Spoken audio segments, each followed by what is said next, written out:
Kenapa? Sebab dulu dia pernah masuk on air. Saya tak lepas ni sebab mungkin dia punya ambil spot saya. So saya tak lepas. Awak nak saya buat apa yang ni sekarang? Saya okey. Saya nak buktikan saya lagi bagus pada dia.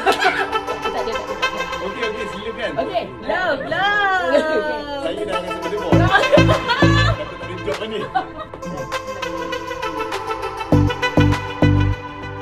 Okey, terima kasih ini dengan lagu Aku Siapa. Campaign saya dalam lirik lagu tu adalah nampak tolong kat director. Kan bukannya mudah-mudah bukannya mudah-mudah dari tatatan buat pertama. Okey, lagu semangat.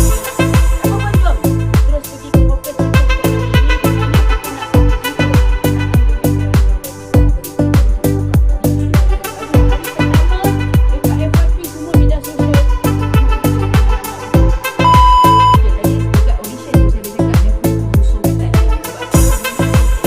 Tapi sebelum 2016-2017 ada on air musim pertama